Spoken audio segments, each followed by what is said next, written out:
Aloha, everyone. Oh my goodness, this is awesome. I love seeing so many familiar people in the chat. It's super exciting. And there's some folks I know, like the Millers. We're gonna get to see you guys. Well, actually, there's two sets of Millers. We're gonna get to see you guys on the cruise. Woo woo! I cannot wait. Yeah, that's gonna be a ton of fun. So very excited. Also, Tim Wilson, I'm so glad that you're still working on "Give Me Love." I love that song, and I'm still playing it. It's a really fun tune, and I know for me the chord melody of it was really fun to kind of try to figure out because it's that one. Last month's song was I chose it because I was like, oh, this is great, and it's fairly simple. It is not, and I learned that as I was arranging it for teaching. Yeah, so it's awesome to see folks. I see, of course, our good friend Yvette and Goedenavond, our friends in the Netherlands. Stephen, good to see you. Thank you so much for being patient with us because I know we've been playing email tag. But yeah, this is just super, super awesome seeing so many folks. Nora, I know we're going to see you next month too. Woo, woo. Who wants to be trapped on a boat with us for 7 days? Yay! And also, I know I'm off screen at the moment, but I just wanted to say a quick thank you to those of you who send us emails and just sharing their ukulele story with us, and it definitely helps encourage us to keep up with the live streams. Yes. And well, yes, because sometimes we're like, oh, I'm so exhausted, I'm so tired, and then we'll get a note from someone that makes us be like, I'm inspired again, yay! Yeah, so thank you guys for that inspiration as well. It goes a long way. It really does. Thank you. Because sometimes it's definitely as y'all know, we do a lot of different things, not only with our Craig and Sarah stuff, but also with nonprofit Four Strings at a Time. And then on top of that, we also volunteer and do stuff at our son's school. So we do a lot trying to be present parents, but also doing as much as we can for the community. So it's a lot, but we're very grateful that we are able to do these things. And a huge thank you to Craig's parents, because of them, we can do all of the things. So I think they're it's with been a me while right since now. I've thanked them on air, but I want to make sure to say thank you, Mom and Dad, because they're with Cameron right now. Anyway, should we get to the news? Is it news Give time? me a quick second. I'm gonna turn off the. Oh, okay. There must be some sounds Craig is hearing that I'm not hearing or something, because he's fiddling with some stuff over on his desk. Well, we have so many like backup drive systems, and then I forget how Yes. loud the fans are with them. I don't even hear it. Okay, with that said, let's see, news angle. All right. All right, let's get to the news. Okay, so ArtistWorks students, I'm sorry, we don't know who the featured guest will be yet, but May 18th, we will have our ArtistWorks check-in. I already put the live stream link up in the forum so you guys can ask your questions and all of that good stuff. Also, ArtistWorks students, I don't know if I'm allowed to say this, but I'm going to say it. There's going to be a huge update coming to the platform that's Yes. super exciting. Like a much They're a 'cause much needed. Everything is proprietary with them, so Yeah. this has been like This has been in the years in and the years in making. making, and it's also yeah. why some of the lessons haven't. Some of the content hasn't been pushed out yet because they're waiting for this big redo. So So yeah, it's so get ready. But anyway, May 18th, 9 a.m. Hawaii time. That's a Sunday. Join us noon Pacific. Also, yes, sorry about the graphic for this one. I accidentally said 11. All of y'all are here, so you realized it's noon Pacific for today. All right. Also, our March retreat. There's still just 9 lonely spots. I'm just like amazed at that we have 9 spots available for our March retreat for next year, March 22nd through 26th at the Kahala Hotel and Resort.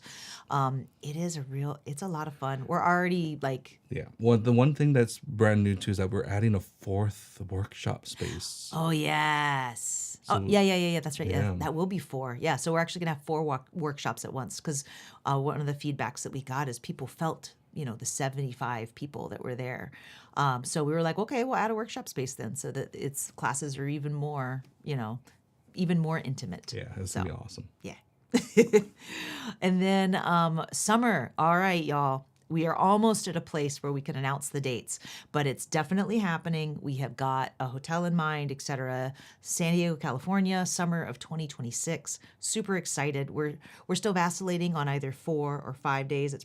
I'm thinking we're probably going to land on 4 just because of pricing, but definitely if you want to join us in San Diego for 2026, join our mailing list, or you can join Marion's mailing list where we actually shuffle you to Marion as our booking agent for these things, so that as soon as it's announced, you can hop in and grab your spot, because just like Hawaii, for us, a retreat means there's a cap on attendance.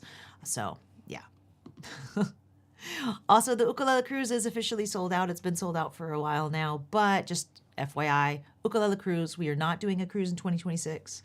But we are doing one this year. It's coming up. Oh my gosh, next month. Us with Herb Ota Jr., Neil Chen, and Corey Mao. He's probably going to be our master of jams, which I'm super excited about. He is a ton of fun, and I know we're all going to have a great time.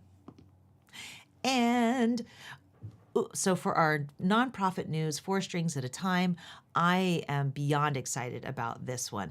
We have got Kekoa Woodward joining us, and some of the songs he's picked are actually songs that are like from his family. His ohana wrote some of these songs that we'll be doing for club. I'm still working with him on the packet, which is why it's not available yet, but May 17th, live streamed from it's gonna be Windward special. Ball. It's going to be very special. Yeah, Auntie Helene's going to be there, and he's also going to have his kids perform too. They're great. And a ho'okani pila. So we are currently filming and I am doing PDFs and artwork, etc. for the elementary schools.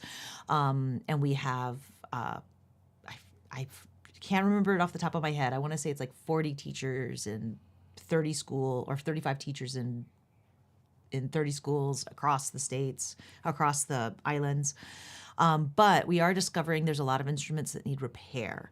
So we are starting to work on a repair initiative. We are accepting donations. Donations will go if you donate to the Eho Kanipila program specifically, your donation is going to go towards production costs, of course, for the program, but also for instrument repair. That's something we're finding there's a very big need. So please, if you're considering donating, consider our nonprofit 4 Strings at a Time so we can help out the keiki throughout our islands. And also, next month, I'm super excited, June 14th, it's finally arriving, our first annual Ukulele Summit. We are partnering with Windward Community College. There's going to be free ukulele workshops, free Olelo Hawaii workshops, as well as keiki activities like bounce houses and things, as well as performances from keiki and professionals. And we are thrilled. We are going to be live streaming the main, live streaming the main stage. That's what I'm trying to say. So we'll be live streaming the main stage. And then, but probably not the workshops, but the main stage will be live streams, which is super exciting. So you can join us. There's going to be jams as well as the performances. And we're also talking about having some giveaways too during the event. So anyway, join us for Ukulele Summit. We are still looking for volunteers. I've had a few people email me. I need to email you back because we're definitely going to need all hands on deck. There are going to be shirts for purchase very soon, as well as if you are joining us on site, there will be meals you can pre-purchase that are from Windward Community College, and there will be free shave ice from Tats in the afternoon. So very excited about that. So fly on over if you aren't already here and come join us June 14th for Ukulele Summit. Woo woo. All right. Other news. Dude, there's an ukulele repair day. Our good friends at Ukulele Project Hawaii are hosting an amazing May 31st. Bring your instrument, your ukulele, no matter what shape it's in. Bring it on down. Ukulele Guild of Hawaii folks will be there. Leolani Ukulele is also a sponsor. And just it's going to be on Kapolei. I go to ukuleleprojecthawaii.com to get more information and to sign up because you do want to make sure that they're able to accommodate everybody and be able to repair everybody's instrument. What a cool event. Though. It's so neat. And I think they did this a couple months ago and it was a big hit. So gonna do it again. Fantastic. Yeah, and the drive out to Kapolei is fun. All right. Also, Ukulele Kids Club is having a fundraiser.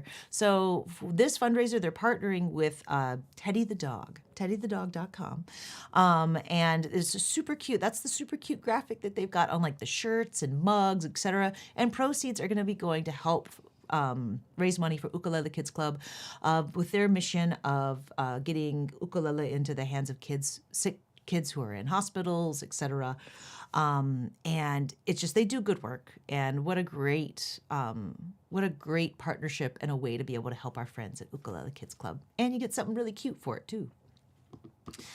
And festival news. Did you know I was looking around and I was like, hey, there's an ukulele festival at the Eastern Shore of Virginia Ukulele Festival. ESVA Uke Fest Experience is what they call it, June 13th through 25th. So if you can't join us for Summit, I guess you could, if you're on the East Coast, go check them out. Workshops, performances. The Bayside concert is free. The Birdwatchers will be there, as well as a bunch of other folks. But yeah, definitely check it out. Nice. Ukulele Festival. And we forgot to get this in time, but our good friend Matt Dahlberg has a brand new album out using a baritone. Ooh. Recorded with Andrew Katakis at the Ukulele site. That's exciting. So definitely go check that out. Yeah. Wow. Now, what is your news? Do you guys want to tell us about a festival happening near you or your club or a project, that you think we should be aware of? Let us know. Yeah, keep us in the loop. Email us. That way we can get the word out for our live streams. We love being able to help and support, and especially because we live on Hawaii now, we don't always know everything that's going on anymore like we used to. And so let us know what's going on where you live so that we can share it with everybody. And I like the one question, does Virginia have a West Coast? I know, right? Yeah, but it is what it is. That's the name. But again, aloha everyone for joining us live. Yes. We have about 2 minutes left. I want to do a couple quick warm-up things. These things, we always get a lot of questions, whether it's through old video comments or through ArtistWorks or just emails. And one of the things I still see people struggling with is the E7 chord for some reason. So E7 is 1202, 1202. Now, take a look at your left hand as you play this chord. There should not be a crazy wrist that pops up. There is no need for that to happen. All right, so shake it off. Again, let me see a G7 first. So G7 is one of the nice compact shapes, right, that we can play. And we have that nice flat top that gives us a lot of support, right? We shouldn't need to have pointy fingers for this chord. So with that kind of nice flat top, remember E7, all you have to do is take your index finger and just place it on the G string. Notice how my wrist isn't popping out. I'm not needing to use the pointer tips of my fingers. It's just an easy transition where there's a little bit of movement, a little bit of stretch, but nothing with that wrist needs to pop out at all. So this is a great way of practice getting that shape down so that when you do go from a different chord, like let's say a C to an E7, again, look how small that movement was from here straight to that E7 without needing to manipulate that wrist. Now, some people still have questions about the E flat or E chord, right? So the reason why the E flat chord tends to give us a little bit trouble is that naturally we want to put our index finger down first, and then these three guys kind of fight over that space. Let's build it the other way around. Let's start with the D chord. But instead of using our index finger, let's use our middle, ring, and pinky. So we have 2, 2, 2, 0. And that's easy. We don't need our index, and we can play that all day long. Now, push everything up 1 fret. Ooh. And then we're going to drop our index finger to the 1st fret of the A string. So again, let's start with the D chord, 2, 2, 2, 0, without our index. Push it up 1 fret, and then add our index down to the A string. And we can move everything up, and that's your E. Up again, that's your F, etc. The reason why, I tend to want to start this way is that it's easier to get the positioning for those three guys to work. A little bit easier. And then bringing my index down. And then once you get used to exactly what that shape feels like, then you can actually start from the index and go straight to where that is. And typically you're going to see a little bit of an angle. They're not straight on the fret like that. They're angled to make it a little bit easier for all three fingers to fit in that same row. So again, if you're having trouble with those two things, easy way to practice is again going from G7 to E7, watching that wrist, or going from a D without your index and up to the E flat, or up to the E. Okay, that's it. I'm going to hand you over to Sarah now. Again, a huge thank you. We do show everything on screen for free. For those of you who want your own packet, you can definitely purchase that on our website, craigandsarah.com/live. It also helps us keep these live streams free to the public. Yeah. So thank you for your support and helping us build the community together. Yes, and also you'll see 2 packets if you haven't ever visited that site. There's 2 packets: the standard, which is what's all shown on screen, and then the scholar packet. The scholar packet is a little extra. It comes with an extra video lesson. I decided to do 2 songs, so I did. Of course, this one is the first one, and then the other Beatles tune was. Oh no! Now my brain is like, What song was that? It's another song that's really, really good. But it's one that I already recorded the video, so it's already up and running. Those of you that purchased a Scholar Packet already have access to it. But it's a second chord melody workshop because yes, it's only love and that is all. That song. So for me, well, we sent out a big form, and a lot of people actually filled it out, a Google form at the beginning of the year or at the end of the year last year, asking Livestream folks, what do you want to learn? And the number one thing overwhelmingly was chord melody.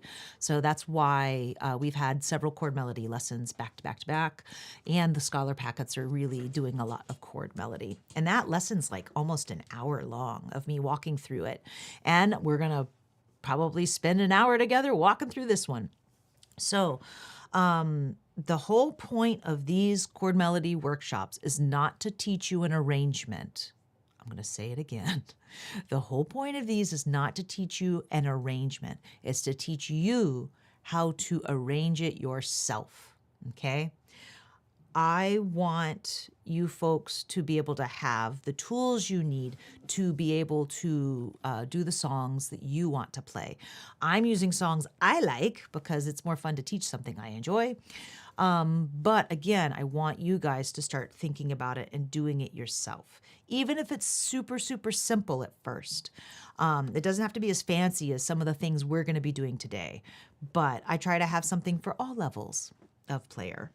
So, a couple of rules with chord melody that are very important. Number one, the melody is king. Okay? So, when I am working on a chord melody of a song and the chord listed says C for the song, but the melody note is the 5th fret of my A string, well, then instead of playing this, you don't hear the melody note at all. I may just move up that finger. And there's my D note. Yes, the chord said C. Yes, this is now technically a slightly different name of a chord, but like the melody note's the most important thing. Okay? Then also the melody note needs to be the highest note played within your chord. If any other note that's higher than the melody might be perceived as the melody. So, for example, if my chord was C, but my melody note was this E, what am I going to do? I am going to strum and stop there. Because if I do this, you don't really hear the E note as much. You're going to hear this and think that's the melody of your song versus that. Okay? So, those are my 2 cardinal rules, okay? Because chord melody, that's where we're going to be playing chords and the melody at the same time. So there won't be, you're not going to have like potentially constant strumming and stuff. But melody is king. Melody note is your most important note. The melody also needs to be the highest note in the chord. Now, chord melody, you can have some single notes played in there. There's many different ways you can also play chord melody, many different styles. Herb Ota Jr. has a very beautiful and clean style where he utilizes a lot of arpeggios in order to help keep time. Somebody like Benny Chong, his arrangement style is like every melody note has a chord, which that can be really tricky. And you've got to really be able to move around your fretboard. So we're going to do a mix. Now, somebody actually asked, what computer program do you use to write out chord melody? So I'm actually going to talk a little bit about different ways that you can write out chord melody in this. But if I'm doing tablature, I use Guitar Pro. Guitar Pro is cheap, fairly user-friendly once you get all the menus set up. And it does the job. However, there's other ways you can write out chord melody if you aren't familiar with music notation or tablature, and I'll talk about that. Now, of course, you can't start a chord melody unless you know your song. So let's strum the song for a few minutes and just kind of go through it. So this song, luckily, is fairly simple. So I'm just going to go through and strum the song. So you've got a G7. You have an F7, pretty easy, and a C. I don't think there's anything super tricky. I think the only thing that might be a little tricky is if you look at the bottom, the second, where it says D minor 7, and now the time has come. So here, I actually would end up barring that next chord, F minor 6, like this, okay? And so my love, right? So going from here to here versus how it's drawn makes it look like you might do this, which you could do, where I just flip 2 fingers. See, look at that. Doot, doot, doot, doot, doot, doot. And so, my love, I must go. And then just use your pinky for C, and you're good to go. Let's give it a try. And also, I apologize. I'm really weirdly stuffy today, so my vocals will not be on point. I can already tell. So here we go. Oh, 1, 2, 3, 4. One day you'll look, see, to see I've gone. See, but tomorrow may rain, so I'll follow the sun. F twice, and then C. Someday you'll know I was the one. Tomorrow may rain, so I'll follow the sun. C7 second ending.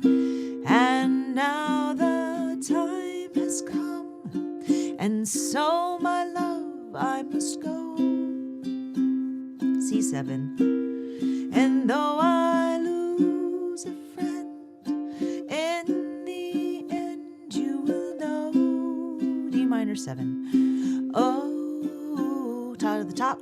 One day you'll find, see, that I have gone, but tomorrow may rain, so I'll follow the sun and just stay on C. Yeah, nice. So I'm just strumming with my thumb for now because I actually have had a bunch of nails break on this hand. But you can strum with whatever, but so we're more familiar with the melody of the song. That's how the song goes. There is an intro and stuff to the tune, and it's sort of like an interlude. We'll get to that later, but let's just kind of move forward. So on the next page here, I have just the melody written out, okay? And you'll see that I am thinking high G, but don't worry, low G, folks. I'll tell you some things you can do. Besides, retune your instrument. No, I'm just kidding. So the first chord that's listed could either be G or G7, to be quite honest. They're both, for all intents purposes, the same thing. They're both a major chord. The G7 just has a colorful note in it. But anyway, so we have our very first note is on the 2nd fret of our C string. It's a D note. I will probably just pluck it because if I'm playing, especially high G, and I do this, not that. It's not very clear, but if I do that, I'm good to go. So I'm going to leave that alone. And then I have the word day. Well, I could just pluck and do one day. Or, high G folks, you could hold the chord and strum up and really emphasize that G string. So if I did that, you heard that, right? Even though, yes, I am holding a note that's higher, but the emphasis when I strum up is going to be on the G string. So I can pluck one day, right? If I'm writing out tablature, I'm going to zoom in, wee, and I would end up doing 2, 1, 2. But remind myself, strum that way, okay? So that's the very first. One day. Beautiful. We have a note change and we have a chord change. What chord is listed? F7. I'm going to hold a full F7 for now. And then we have a similar thing going on where that's our lowest note. It's already in the chord we're holding. Yay! Okay, so I've got that. And then I need an open A, but my F7 chord has that third fret happening. So what should I do, people? What should I do? I need that A note. I'm going to take away my pinky and I'm going to just strum because the note is right there. Yes, this might be what's drawn as an F7, but you don't need it. Okay? So let's do just that measure. You've got the pluck here and then strum all the way. Go back to the first measure. Hold a G7, 1, strum up if you're high G, and then F7 without your pinky. You'll look. Yay! Nice work. So with this, we were able to do everything in the first position. Woo woo! Low G, people. For the very first measure, I would do pluck, and then I would actually end up either putting a finger down, or I might hold, this is where I would probably hold a G chord instead of the G7, right? And do that, where I strum, but I stop. Notice that I don't go all the way through. So if you're low G, one day, and I would hold the G chord because the G7's not, the G7, I'd have to like put my pinky down like this to make sure I get it. So just hold the G and then just do your, and then same with here. Voila. Okay, so 1, 3, 2. Moving on. So you guys can kind of see what's going on here with what I am doing. Now, you'll notice that as we move along in the song, just looking at the melody itself, I see some 5th fret things happening, which makes me go, oh my gosh, what am I going to do? That's why I have what I call my chord bank, because we're going to end up referring to this area down here when we start moving out of first position chords, okay? Because if you can't play it in this position, you've got to find the next place to play it, right? So continuing and moving forward, again, if you play low G, this open G string, and I'm just going to zoom in, this open G string could be your 3rd fret, okay? So keep that in mind. To see I've gone. So I've got my C chord listed. The word C, I need the 3rd fret. It happens to be already in my lovely little hand when I hold a C chord. So I have my open G, 2, C, and then I might just pluck this one, 5, because it's already there. So again, open G or the 3rd fret of your E string, 2, C, I've. Not too bad, right? So I'm going to just go doot, doot, doot. There we go. Next, I have a D7 chord, 5th fret. I have a couple of options. If I hold this D7, I could reach for the 5, right? And just say, I'm going to get this note. For that, that's totally doable. This is a D major chord and is totally an option that you can use. But if we zoom out, if I can, there we go. If we zoom out and we look at our chord bank, what else could I use? I could totally use, where is that? This one. It's on the 5th fret of my ukulele, and it's 5, 6, 5, 5. And I could do that too. So again, I could do hold D7, add it, and that's just a regular D major chord, or I could move it up here and play that too. So I'm going to zoom in again so I can do 5, 5, 6, and 5. For now, again, it's your choice. You can use either one, okay? Then I have 2 8th notes happening. Those are kind of quick. Gone. Now I actually have a couple of options. If I play high G, did you know that this note on my high G also happens to be this note on my 5th fret? It's that or either one, right? So I could go,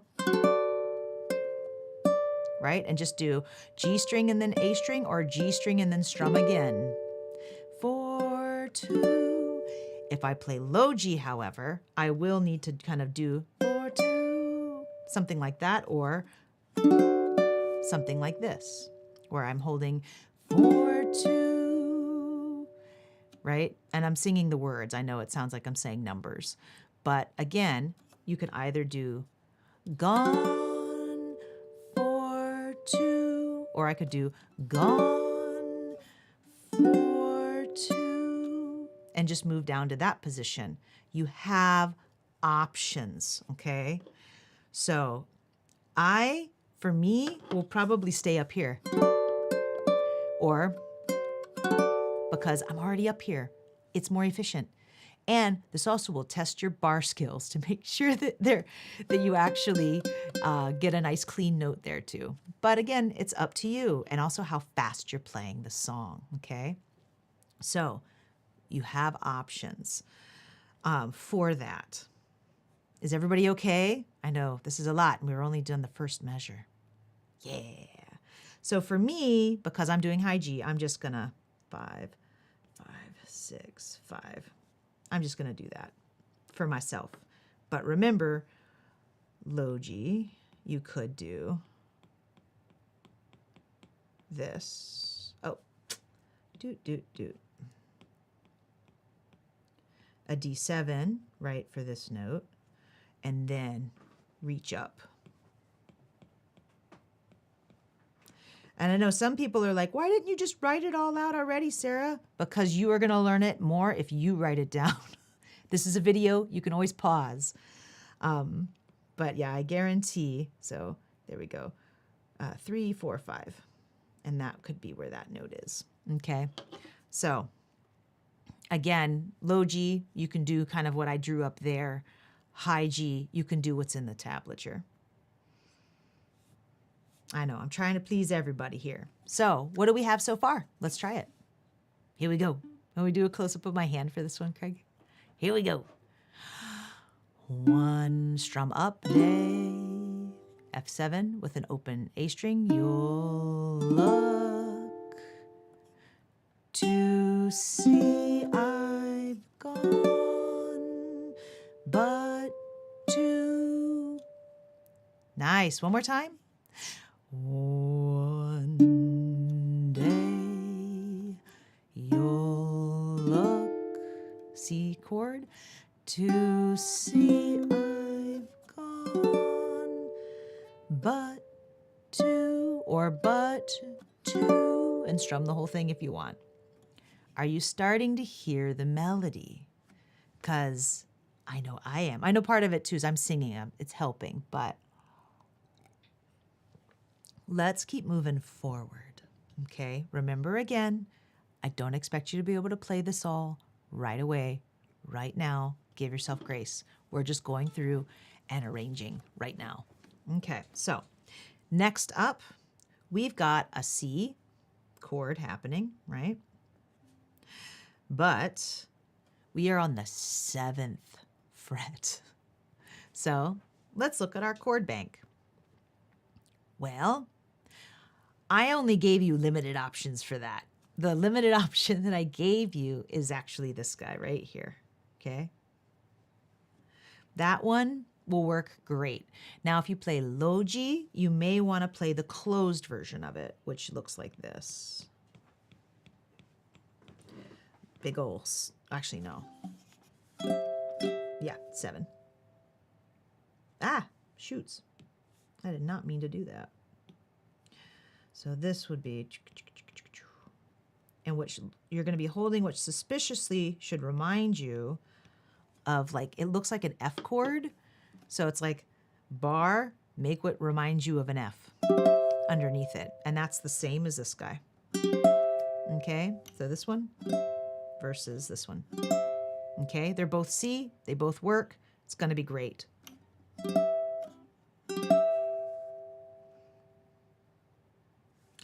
One person had a question in the chat. Why on bar 4? Why not the E string on the 7th fret as we are going up? Yet, you can do that. If that's what you would like to do, yes. I am just showing you some examples, but there's infinity of ways of doing something. The reason why somebody might choose to play higher up the neck on certain notes versus playing lower down the neck has to do a lot with efficiency, where you are as a player, but also timbre, how the note sounds. So for example, just the C note, or even the G note, actually. This guy, sorry, this note versus how this one sounds on your 3rd fret. They both sound different. String with a, right? Versus up here on the 7th fret of my C string.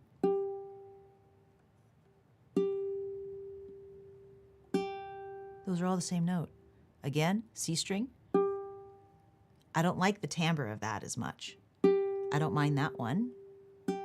And there's that one too. I'm a little out of tune. So that's something else to keep in mind. But I love that you question that. Like, well, what about this? Yes. If it's the right note and you're holding the right chord, yes, you can do that. But you may make certain choices because of the sound you like. So you're going to end up trying things a variety of different ways.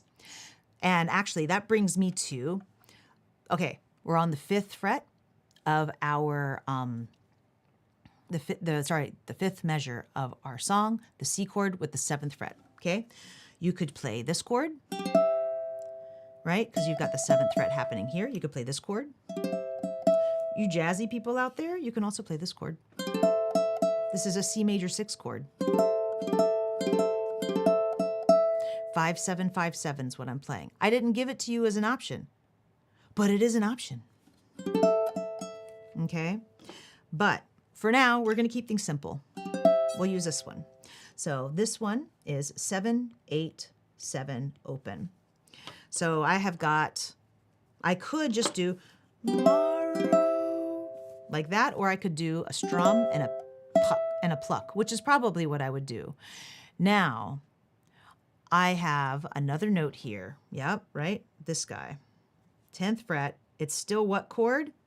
The C chord. So I'm probably just going to stretch for it, to be quite honest. Very easy when I'm this high up. Yeah, I could maybe like do this C up here, but I don't like that one. I like just reaching for it. Also, the other reason why I want to stay with my hand in this position and not move everything up is because of what's coming up next. Always look ahead when you're arranging a song, because you may make a different decision based on where you're headed. So, all right, I've got this, and I'm just going to write 8, 7, 0 here. Now E minor. Let's look at my chord bank. I was actually very kind in this chord bank because I just said, this is your option and your only option. There are other E minor options, but for me, this one is the easiest. So I'm just going to do E minor 7, where I'm barring the 7th fret. Ah, yay, so easy, okay? Rain. Now here, I've got a 5th fret and a 3rd fret listed. So where I need to play like these two notes, right? That note is a D note, that note is a C note. So I could play, with high G, I could actually play that note here if I wanted to. So that would be 7 up here, but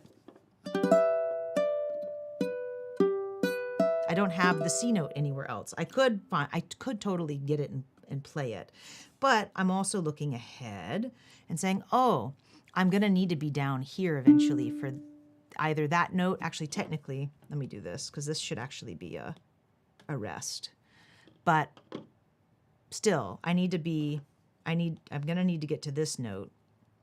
So looking at it, I might decide, okay, I'm gonna go and then do something like this where I'm doing 2 single notes. If I want to be extra fancy, I could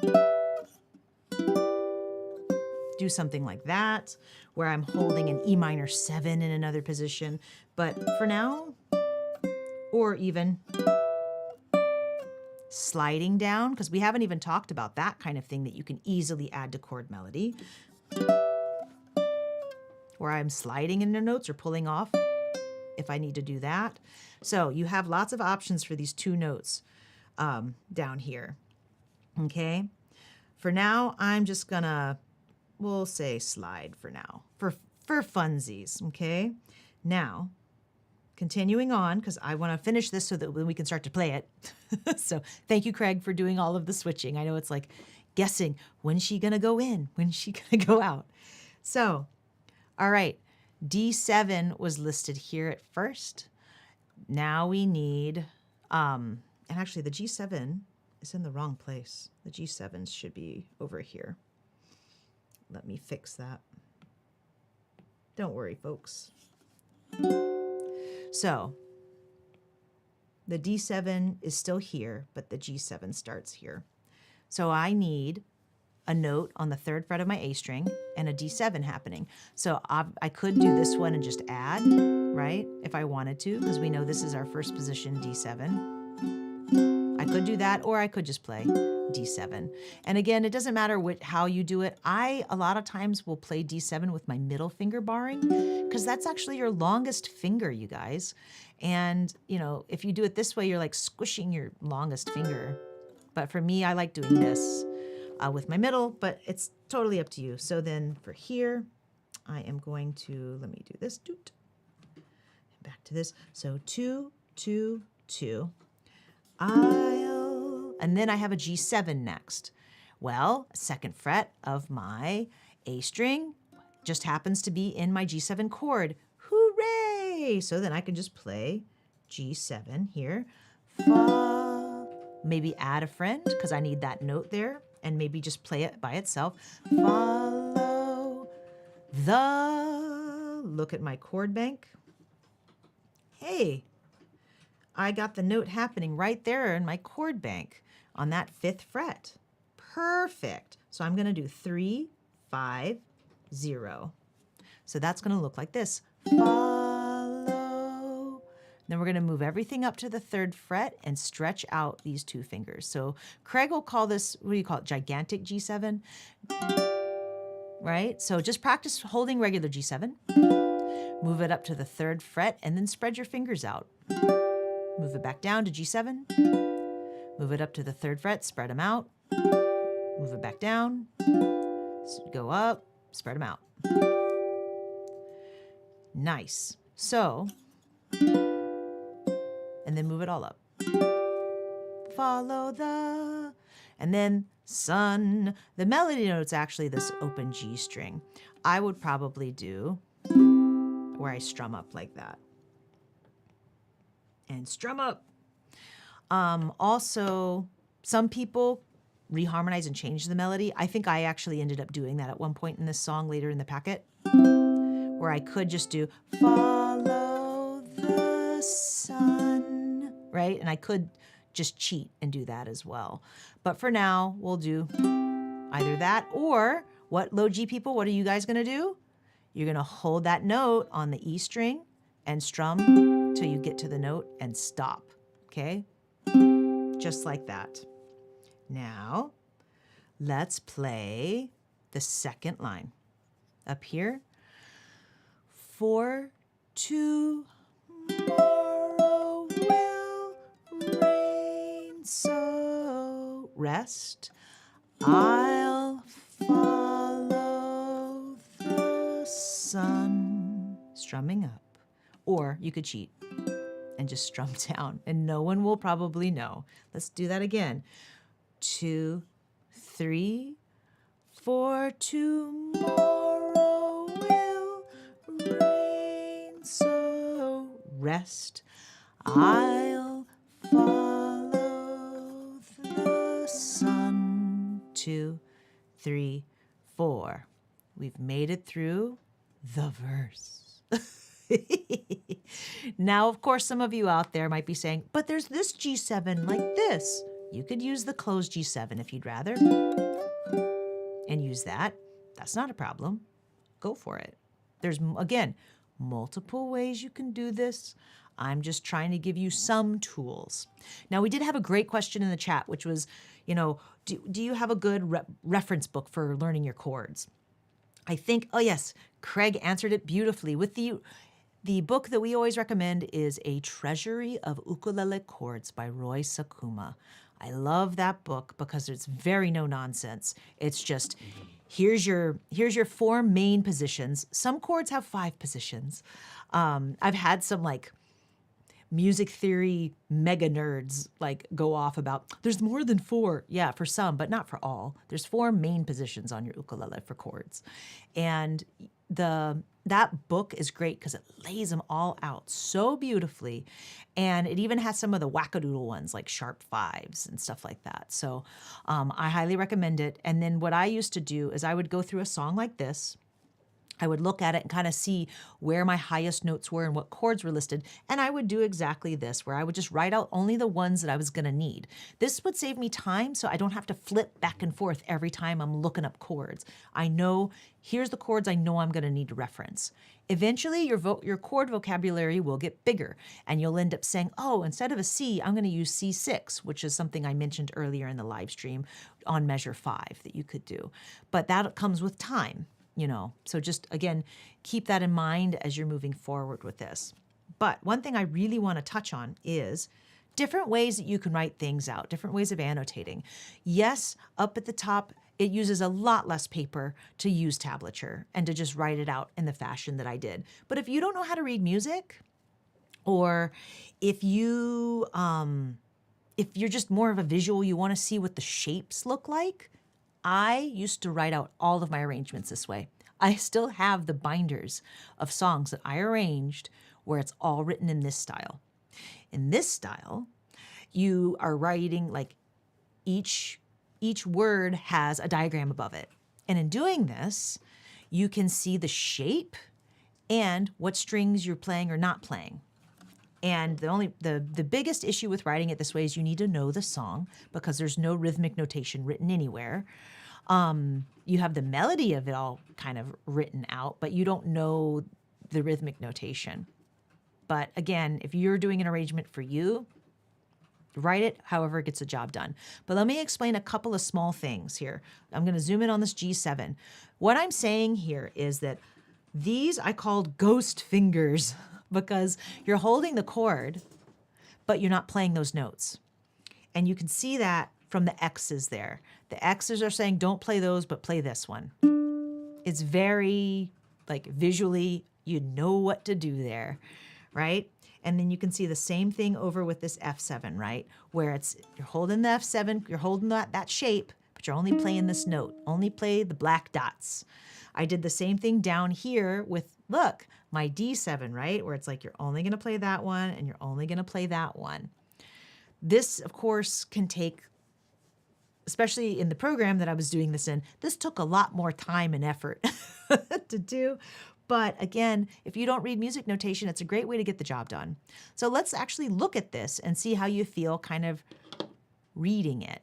So hold your G7, you're at that note, and then strum. Up, you see my arrow, and then your F7. We'll see how different this arrangement is. It might not be. And then, great. A G string, C, single note, 5th fret all the way up here. I'm on the 2nd line. So, 2. And then I'm going to go to the 7th fret, and I'm going to hold what reminds you of G. Morrow will. Look, for this one, I just plucked it. Morrow will rain so. And then D7, rest. I'll follow the. And look, I went to this C instead because I could. I could use this C or this C. Either one is totally fine. For me, look at my fingers. Going from this to here is a really easy movement. Again, G7. Scoot down the ring and flatten my index. Voila. And that's my last one. So again, looking at this notation, let's do it one more time. One day you'll look. C chord, but only play the G. To C, I 5th fret. Gone, but tomorrow will rain so. D7, I'll follow the sun. Now, one thing that, oh, thank you. One thing that you could do during this D7, there's a rest, right? If I take us back up to the original notation, there's technically a rest here. So during that rest, if I can get to that D7 in time, I could do something that you'll hear artists like Herbotta Jr. do, where I'll do like a little arpeggio to keep time. So that would sound like if I did rain so, and then start on my D note. I'll follow the sun, or the, oh yeah, I totally cheated here and did that instead of doing, but anyway. So what I did there was, during the rest, I start on the C string. So I'm playing 2 eighth notes technically. I'll follow the sun, or sun if I want to be a stickler for the melody, okay? Hopefully everybody kind of sees what I'm talking about here. Again, I can also, you know, one day, where I add in extra strums.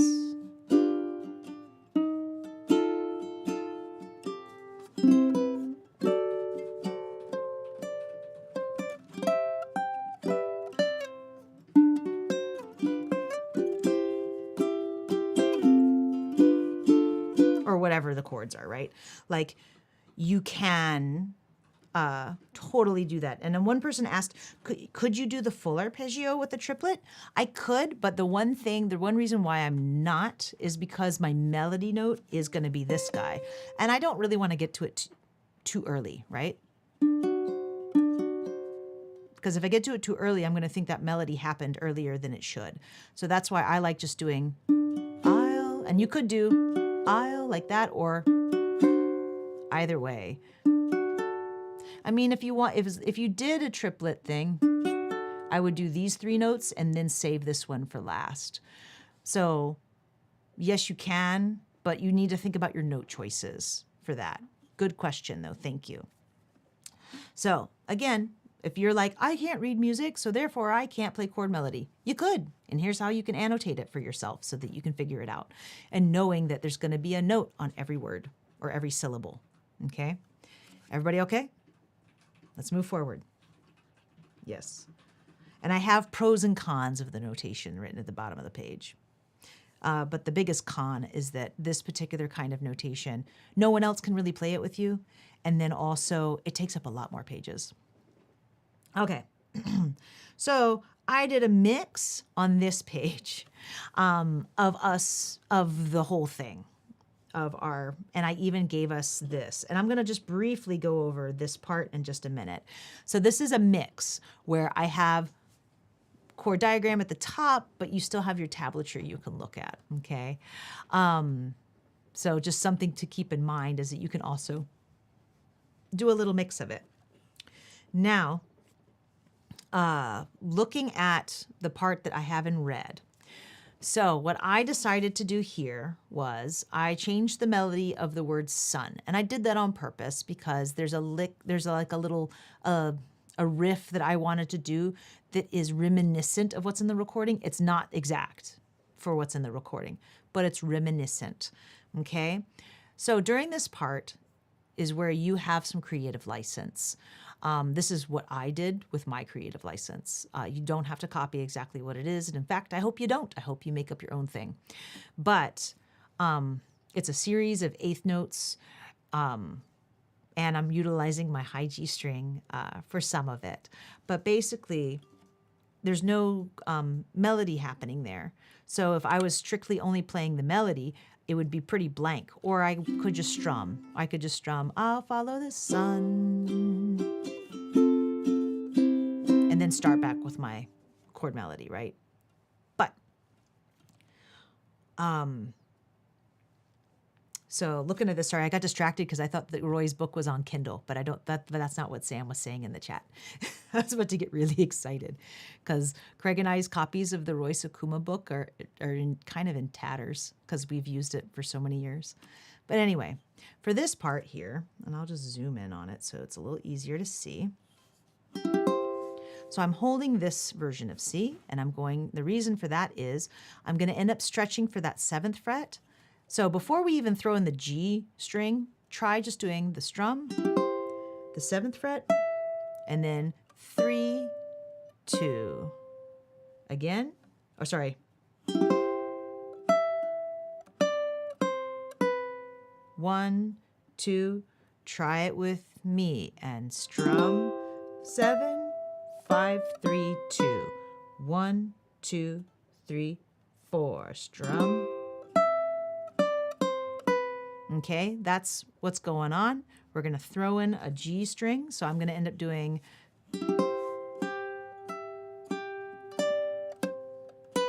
let's try it again without it sounding bad. 2, 3, 4.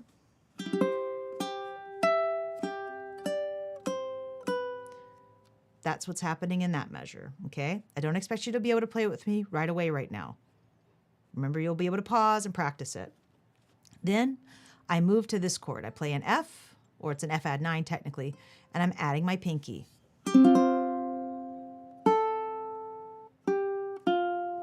Is the melody I'm playing. Let's try that together. Open A, 3, 2, open. 1, 2, try that again. I know I haven't added the G yet. Open A and 3, 1, open. Now I'm going to add in the G string. So I have got, now instead of going to the G string here, I'm actually going to the 1 real quick. So I'm going to try that again, nice and slow. Here we go.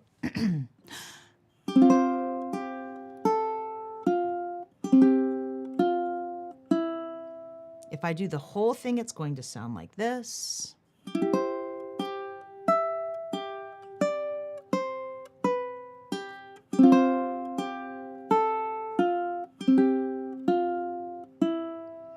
Okay. I don't want to spend too long on this because this is something I made up that is not, again, it shows you can fiddle and do stuff and make up your own thing during this section, or you could just play the chords. But this is something that I created to kind of fill that void, especially because you hear something similar to it in the original recording. Awesome. Okay. Excuse me. All right. The annotation on page 4 is great for keeping you connected to the chord movement. Thanks. Yeah, I really, when I was first learning, this to me was the best way of writing out chord melody because you could see what was happening. Tablature can be tricky because you don't necessarily see that it benefits you to hold the whole chord. Even though the note is a single note, sometimes it's within the chord shape. And so it's good to be able to make those, to see that kind of stuff. And that comes with time, that you'll start to notice, oh, I can actually hold the shape and then I have all the notes under my fingers here. And you don't always see that with tablature. Okay, now, another part of the song that we haven't gotten to, and I'm going to just kind of briefly go over this, which is the second ending of our verse. So that first ending is where we added that crazy lick, right? The second ending of this, I have several options, potential options. So I'll follow the sun, and what we originally did was, and then the C7. So when the time has come, etc., right? So now what we're going to do is we're going to be playing the chord melody. So I have sun, where I'm changing my melody to here, and then I'm going to end up walking down to the C7, and I'm actually going to get to the C7 technically a half a beat earlier than what is originally written. You can see it right here, right? That's a half a beat earlier. So I can do this, 1, 2, 3, and do that. That's what I have written up there. And then we have a crazy thing that, for those of you that want to do it, please feel free, as I'm going to hold the 3rd fret because the melody is, and now the, and we need to get up here for time has come for that next section. So we're going to use chords to get us there. Variety of C7 chords. So the first one is going to be 3, 4, 3, 3. And add a friend to the 5th fret. So, and then my pinky, look, it's poised, it's ready. It's like, I know I need to come up here. It's going to come up here to the 7th, and then I'm going to form what looks like a G7 with these 3 fingers, and my index is going to be over on my G string on the 5th fret. Right? So again, 3, 4, 3, 3, 3, 4, 3, 5, and then woo, we're going to have 5, 7, 6, 7. And and then we're going to be able to get to this note. Really easy. And we'll get there in just a second. Okay? So variation 1, single note transition. 1, 2, 3.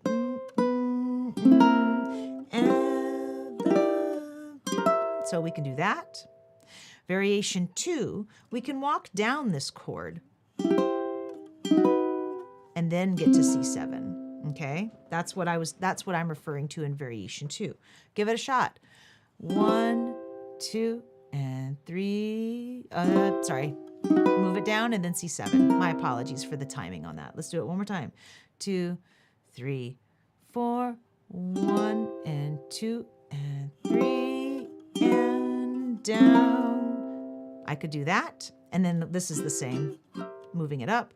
Variation 3. What I'm doing here is I'm actually walking down everything. Instead of switching to C7 at all. So 2 and just doing this. It sounds great. It's just fine. Technically what you're doing is this is at now becoming a G minor 7 down here. And that leads very nicely to the C7 walk up. But again, don't worry too much about it. Would be chord melody wise what's going on. You can also just do, if you'd rather keep it simple too. But I just wanted to show you, again, options. They're all little options that are slightly different, okay? But again, there's a million ways you could do this.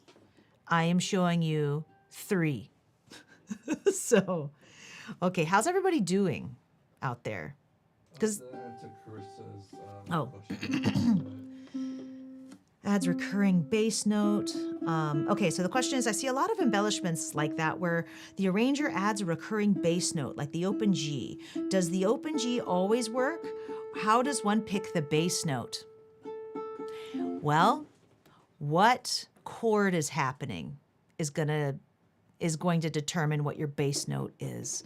The reason why an open G, if you're playing low G, why that might work and why you'll hear somebody like Herb does that a lot. But it's usually happening over a chord where the G note is one of the notes within the chord. And that's why you pick it. Yeah, and you hear this a lot, especially with good question. High G arrangements where we're utilizing that kind of drone note or pedal note. Yep.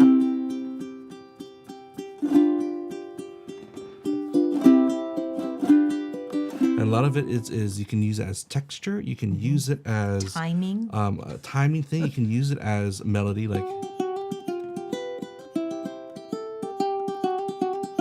you have those kind of references. You have things where like if you're in the key of A, right? You have A, let's say B minor, D, and A. You're not gonna necessarily want to drone on an open G, but you can drone on the A note there. I can keep that down. Again, I'm in the key of A, so that A note works perfectly. Again, I can D.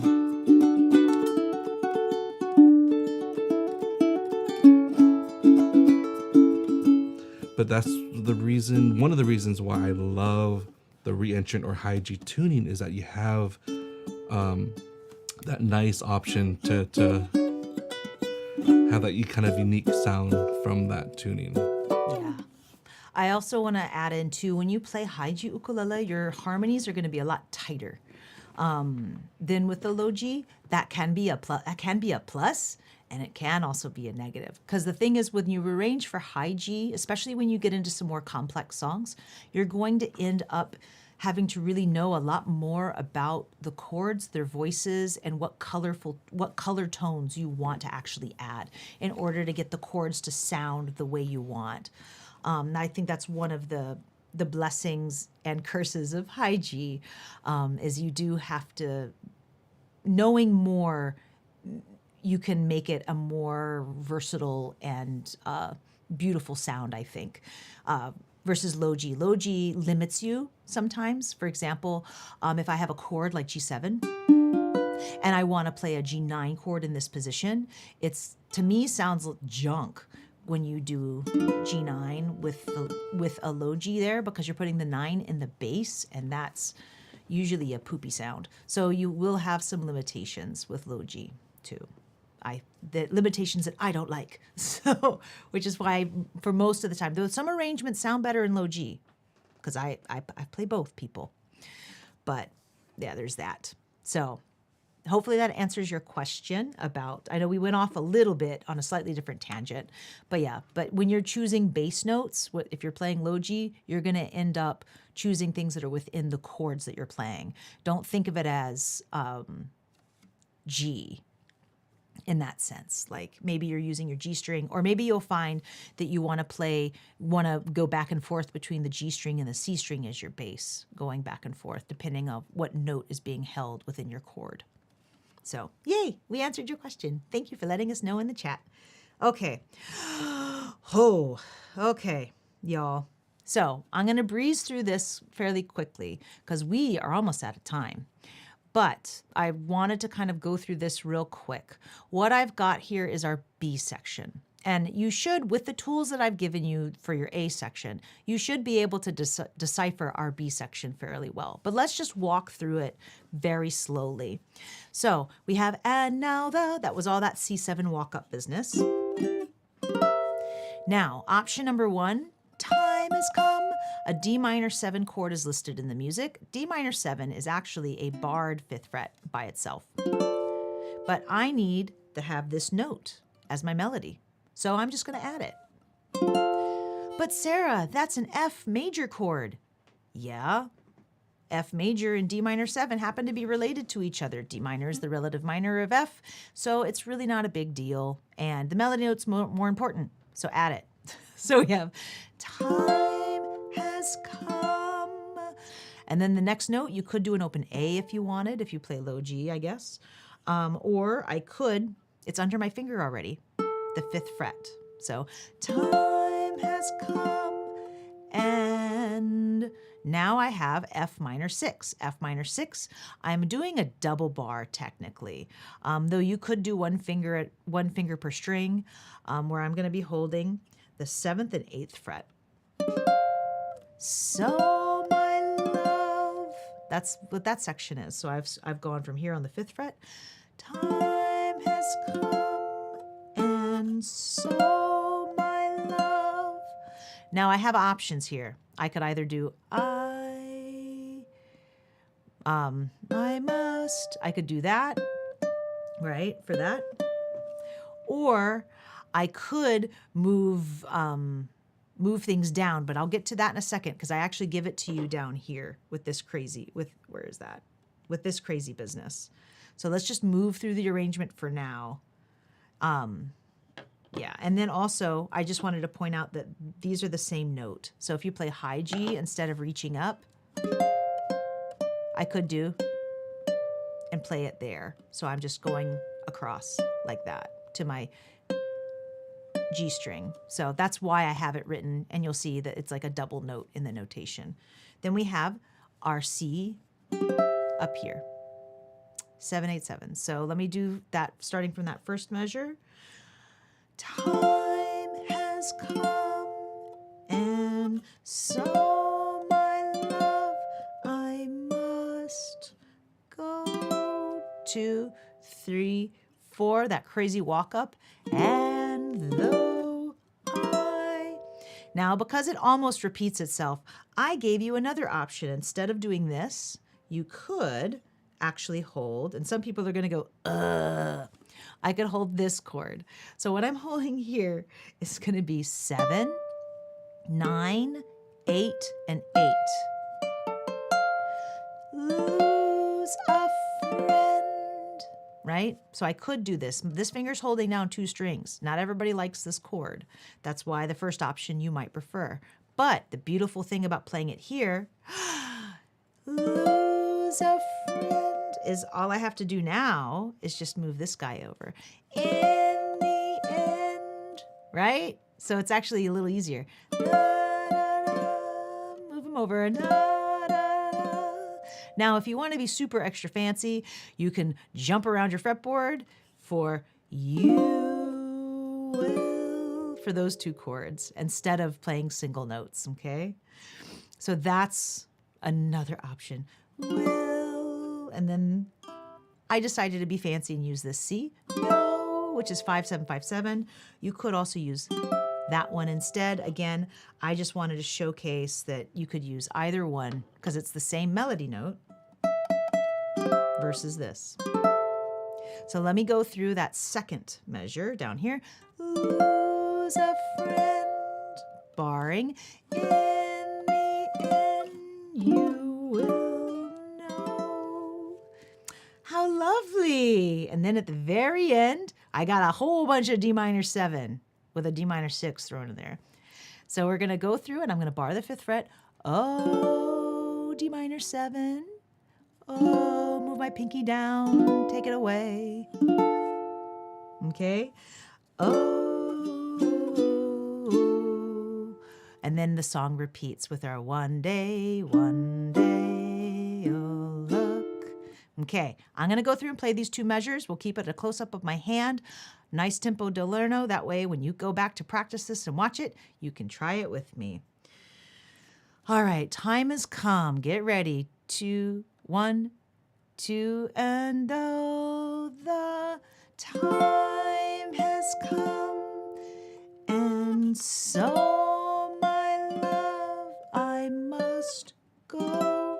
2, 3, 4, 1, and though I lose a friend, 3, 4, in the end you will know. 2, 3, 4, oh.